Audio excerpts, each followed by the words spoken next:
आज लाइफ में पहली बार मैंने अपने लिए कुछ स्पेशल बनाया है। एक्चुअली हस्बैंड आज ऑफिस के काम से बाहर गए हुए थे और दोपहर में लंच मुझे अकेली को ही करना था। जनरली ऐसी सिचुएशन में मैं कुछ भी ऊटपटांग उठाकर खा लेती हूँ, बस पेट भर लेती हूँ, बट आज सोचा कि कुछ खुद के लिए भी करना चाहिए। तो हम हमेशा अपनी फैमिली मेम्बर्स की पसंद की चीज़ें बनाते हैं, बट कभी अपने लिए बना कर देखिएगा, बहुत स्पेशल फील होता है, जैसे आज मुझे हो रहा था। तो मैंने बनाया था ये दुबई का वायरल लच्छा पराठा बर्गर, क्योंकि लच्छा पराठा मुझे बहुत पसंद है और जब भी बर्गर की बात आती है ना तो मैं हमेशा पनीर बर्गर खाती हूँ। तो मैंने अपनी पसंद की चीज़ों के साथ बनाया ये पनीर लच्छा पराठा बर्गर, और ये इतना ज़्यादा टेस्टी था खाने में कि बनाने के बाद में मुझे सच में अपने हाथ चूमने का मन कर रहा था। तो आप भी बना कर देखिएगा इसे। तो इसके लिए ना सबसे पहले हम पराठे का डो बनाएंगे, जिसके लिए मैंने यहाँ पर 3/4 कप जितना मैदा लिया है। मैं आज इसे सिर्फ मैदे से बना रही हूँ। अगर आपको आटे से ये पराठा बनाना सीखना है तो बताइएगा कमेंट सेक्शन में। और साथ में 3/4 छोटा चम्मच ही इसमें नमक डाल देना है और इसे पहले आटे में मिक्स कर लो। और अब 3 बड़े चम्मच मैं इसमें ऑयल ऐड कर रही हूँ। कोई भी नॉर्मल रिफाइंड ऑयल जो भी आप घर में यूज़ करते हो वो डाल दीजिएगा। और अब हम इसमें पानी ऐड करेंगे और इसका एक सॉफ्ट सा हम डो बना लेंगे। जैसे हम रोटी के आटे के साथ करते हैं ना, बिल्कुल वैसे ही हमें सॉफ्ट सा डो बना लेना है। तो इस तरीके का एक सॉफ्ट सा डो तैयार हो जाएगा आपका। तो इसके बाद अब हम इस डो के ऊपर हल्का सा ऑयल लगा देंगे और इस डो को ना हमें अच्छे से नीड करना है। जैसे हम रूटीन के आटे के साथ करते हैं, 4-5 मिनट के लिए इसे अच्छे से मत मत कर गूंथ लीजिए ताकि डो में एक लचीलापन आ जाए। और इसे अच्छे से गूंथने के बाद अब हम इसे एक बॉल की शेप में इस तरीके से अंदर की तरफ टक कर देंगे, एक बॉल की शेप में ले आएंगे। और अब इसके ऊपर हल्का सा ऑयल का हाथ लगा देंगे और इसे ढककर इसे रेस्ट करने के लिए रख देंगे, जैसे हम नॉर्मल गेहूं के आटे के साथ करते हैं। और इसके बाद अब हम अपने बर्गर की पैटी बनाएंगे। तो मुझे तो पनीर बर्गर सबसे ज़्यादा पसंद है, तो मैं आज इसे पनीर के साथ बना रही हूँ। और ज़्यादा तामझाम तो मैं फिर भी नहीं कर रही हूँ अपने लिए, बिल्कुल सिंपल से तरीके के साथ। तो मैंने यहाँ पर ये 2 बड़ी बड़ी स्लाइसेस, थिक स्लाइसेस पनीर के ले लिए हैं और इसे ना मैं कोट करूँगी पीरी पीरी मसाला के साथ। ये एक्चुअली मेरे पास रखा हुआ था और मुझे पसंद भी है, तो मैंने सोचा कि इसी के ऊपर यही डाल देते हैं। आप इसकी जगह पे मैगी मसाला डाल सकते हो, या नहीं भी है ना कुछ तो सिंपल नमक, मिर्ची और हल्दी डाल दीजिएगा अपने पनीर के ऊपर। बस मैरिनेट कर दीजिएगा अच्छे से। हल्का सा मैंने ऑयल भी डाल दिया ताकि पनीर के ऊपर ये मैरिनेशन अच्छे से कोट हो जाए। और बस इस तरीके से मैरिनेट करके 5-7 मिनट के लिए एक साइड पर रख देते हैं, जब तक कि बाकी की तैयारी पूरी करेंगे। और इसमें ना अब मैं एक टैंगी सा कॉल्स्लॉ टाइप का कुछ बना रही हूँ। तो इसके लिए मैंने यहाँ पर प्लेन वाली मेयोनीज ली और इसमें मैं थोड़ी सी सॉसेस ऐड कर रही हूँ, जिसमें मैं 1 बड़ा चम्मच रेड चिली सॉस डाल रही हूँ, 1 बड़ा चम्मच टमाटो केचप डाल दूंगी और साथ में थोड़ी सी सब्जियाँ ऐड करूँगी, जिसमें कद्दूकस करके रखी हुई मैंने ये गाजर डाल दी है, बारीक कटी हुई शिमला मिर्च डालूंगी इसमें, और साथ में 1/4 से भी थोड़ा सा कम नमक डाल देंगे क्योंकि सॉसेस में ऑलरेडी नमक है, और थोड़ी सी ताज़ी कुटी काली मिर्च डाल के बस इन सारी चीज़ों को मिक्स करना है। तो ये टैंगी सा कॉल्स्लॉ बन गया है। ये बनाना बिल्कुल ऑप्शनल है, आप इसकी जगह प्लेन मेयोनीज लगा सकते हो अपने बर्गर पर, या फिर सिंपल सी कोई भी सॉस लगा लो। तो अब इसके बाद हम अपना लच्छा पराठा बनाएंगे, जिसके लिए अभी आप देख रहे हो कि डो कितना सॉफ्ट हो गया है। 10-15 मिनट ही रखा था मैंने इसे। तो इस डो को एक बार फिर से नीड कर लेते हैं कुछ सेकेंड्स के लिए, जैसे गेहूँ के आटे के साथ होता है, बिल्कुल वैसे ही। और इसके बाद अब हम इसे 2 इक्वल पोर्शंस में डिवाइड कर लेंगे, क्योंकि मैं अपने लिए 2 बर्गर्स बना रही थी। और इसके बाद ना अब हम इसकी इस तरीके से अंदर की तरफ टक करते हुए लोई बना लेंगे, थोड़ा स्मूथ कर लेंगे इसे। और अब हमें इसे बेलना है, जिसके लिए ना किचन काउंटर पर ही मैं थोड़ा सा सूखा मैदा डस्ट कर रही हूँ और इसे हम बेल लेंगे। किचन काउंटर मैं इसलिए यूज़ कर रही हूँ क्योंकि इसे ना हमें जितना पतला हो सके उतना पतला बेलना है। कोई शेप देने की ज़रूरत नहीं है, आधा टेढ़ा जैसे भी बेले, बस आपको इसको पतला बेलना है। तो आप देख रहे हो कि इस तरीके से आधा टेढ़ा सा मैंने इसको बस पतला बेल दिया है। तो इसके ऊपर अब हम लगाएंगे थोड़ा देसी घी। तो तकरीबन 2 चम्मच मैं इसके ऊपर देसी घी डाल रही हूँ और इसे पूरी शीट के ऊपर ना अच्छे से फैला देंगे सारी साइड्स पे। और इसके ऊपर स्प्रिंकल कर दो थोड़ा सा सूखा मैदा, ताकि बाद में जब हम लेयर्स को खोलें ना तो वो आपस में चिपके नहीं, अलग अलग हो जाएं। तो बस थोड़ा थोड़ा सा मैदा डस्ट करके अब हम इसे ना बिल्कुल पतली पतली स्ट्रिप्स में कट करना है, जिसके लिए आप चाकू यूज़ कर सकते हो, नहीं तो पिज़्ज़ा कटर है तो इसके साथ काम थोड़ा इजी हो जाता है, मुझे ऐसा लगता है, बाकी आपकी अपनी पर्सनल चॉइस है। तो आप देख रहे हो कि किस तरीके से मैं इसकी बस पतली पतली सी स्ट्रिप्स निकाल रही हूँ। जितना पतला हो सके ना बस आपको इसको उतना पतला कट कर लेना है। मतलब ये बेसिकली धागे निकलेंगे, लच्छे निकलेंगे जब हम पराठे को खोलेंगे। तो इस तरीके से पतला पतला सा मैंने इसे लंबी लंबी स्ट्रिप्स में कट कर लिया है। तो इसके बाद अब हम इसे फोल्ड करेंगे।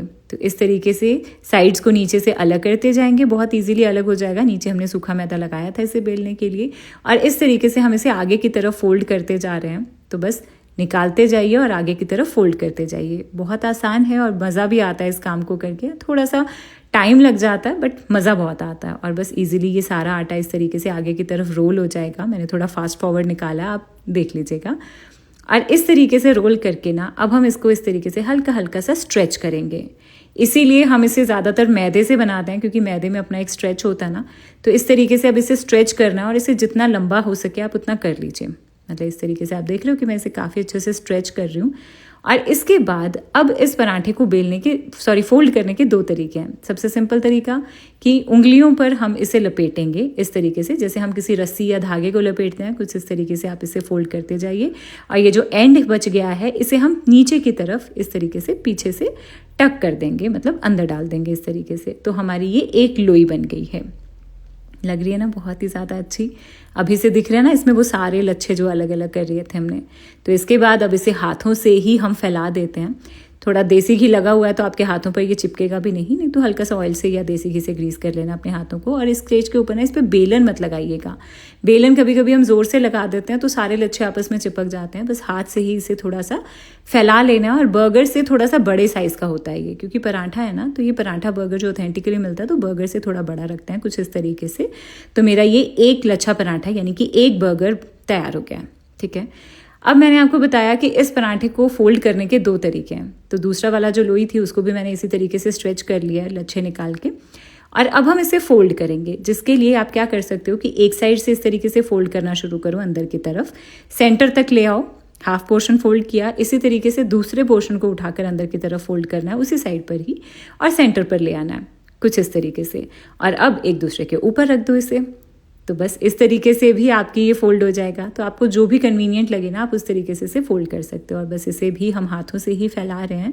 कोशिश करिए कि बेलन ना लगाना पड़े, बहुत सॉफ्ट डो है तो ये आराम से हाथों से फैल जाएगा। और अब हम बस हमारे ये बर्गर बंस रेडी हो गए, यानी कि पराठे तैयार हैं। अब इसे सेकना है, जिसके लिए पैन में ना 2 से 3 बड़े चम्मच तेल हम गर्म कर लेंगे। थोड़ा सा तेल इसमें ज़्यादा जाएगा क्योंकि हमें इसे अच्छे से क्रिस्पी करना है।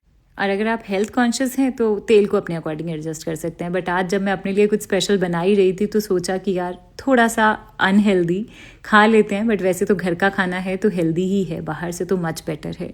तो इस तरीके से बस अलटते पलटते हुए इसे हल्का हल्का सा ऊपर से प्रेस करेंगे। ज़्यादा प्रेस मत करिएगा, लच्छे नहीं तो निकलेंगे नहीं। बस इस तरीके से इसे अच्छे से क्रिस्पी और गोल्डन ब्राउन होने तक सेक लेना है, जैसे कि मैंने इसको सेक कर तैयार कर लिया। आप देख रहे हो कितना अच्छा लग रहा है ये। तो बस हमारा ये एक पराठा बनकर तैयार हो गया है। तो इसे अब हम निकाल लेंगे और अभी मैं आपको इसके लच्छे खोल कर दिखाती हूँ। हल्का सा गर्म है ये, तो साइड से इसके इस तरीके से अंदर की तरफ प्रेस करेंगे, ये लच्छे अपने आप ही सारे खुल जाएंगे। और अभी आप इसके लच्छे देखिए, लग रहे हैं ना 100 से भी ज़्यादा परतों वाले ये लच्छेदार लच्छा पराठा ना। अगर आपको बर्गर नहीं भी बनाना ना इससे, तो मैंने पहले अपनी एक सब्ज़ी के साथ भी इसे सर्व किया था। आप अगर सिंपल सी सब्ज़ी बना रहे हो और उसमें ये लच्छा पराठा सर्व कर दो ना, आपकी सिंपल सी आलू गोभी की सब्ज़ी भी बहुत टेस्टी लगेगी। और मेरे हस्बैंड के तो फेवरेट हैं ये लच्छा पराठा। तो अगर मैं उनको आए को बताऊंगी ना कि आज मैंने अपने लिए बनाया था ये, तो उनको तो बहुत जेलसी होने वाली है। तो अभी आप दूसरे वाले पराठे के भी लच्छे चेक कर सकते हो कितने अच्छे बने हैं ये। तो बस हमारे ये बर्गर तैयार हो गए हैं। अब इसके बाद ये जो पनीर वाली पैटी हम बनाने लगे थे ना, अब ये भी मैरिनेट होके एक साइड पर ही पड़ा था। तो हल्का सा ऑयल, आधा छोटा चम्मच जितना मैंने और डाला, और इसमें अपनी ये पनीर स्लाइसेस रख देंगे। और इसे ना हमें बस लो फ्लेम के ऊपर थोड़ा थोड़ा सा कुक कर लेना है, जब तक इसके ऊपर हल्की सी एक कोटिंग आ जाएगी। बहुत सिंपल सी पैटी रख रही हूँ क्योंकि मुझे पनीर की पैटी पसंद है, तो मैंने अपने लिए ये बनाई। अगर आपको आलू पैटी वाला बर्गर पसंद है और आपको चाहिए कि हम ये वायरल आलू पराठा, मतलब आलू पैटी पराठा बर्गर बनाएं, तो बताइएगा कमेंट सेक्शन में, मैं वो शेयर कर दूंगी आपके साथ। तो पनीर तैयार हो गया है, बर्गर बंस तैयार हैं। अब हम असेंबल करेंगे अपने इस वायरल पराठा बर्गर को, जिसके लिए ना अगर तो आपने मेरी तरह मोटा बर्गर बनाया है, मतलब मोटा पराठा बनाया है, तो हम इसको एक ब्रेड नाइफ के साथ ना सेंटर से इस तरीके से कट करके खोल देंगे। वाओ, आप देख रहे हो कि कितना अच्छा लग रहा है ये अंदर से भी। तो बस इसके ऊपर बर्गर को असेंबल कर देना है, जिसके लिए अब ये जो टैंगी वाला कॉल्स्लॉ या मेयोनेज़ हमने बनाई थी, ये डाल दूंगी मैं काफ़ी सारा इसके ऊपर। और अब इसके ऊपर रखो अपनी ये पनीर स्लाइस, थोड़ा सा सैलेड रख देते हैं जिसमें खीरा यानी कि कुकम्बर, टमाटो स्लाइस और प्याज की स्लाइस मैंने रख दी है, और ऊपर से थोड़ा सा और कॉल्स्लॉ यानी कि ये मेयोनीज़ ऐड कर दो। और अब हम इसे कवर कर देंगे दूसरे पार्ट से, और ये बन गया है हमारा दुबई का वो वायरल लच्छा पराठा बर्गर। आप देख रहे हो कि कितना यमी लग रहा है ये परतोदार हमारा ये लच्छा पराठा, और अंदर से मेरा फेवरेट पनीर।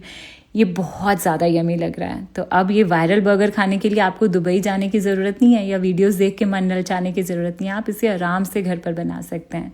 तो मेरा तो आज का ये स्पेशल वाला लंच तैयार है। मुझे तो आज बहुत स्पेशल फील हुआ इसे खाकर, और ओ माय गॉड ये बहुत ज़्यादा यमी बना था।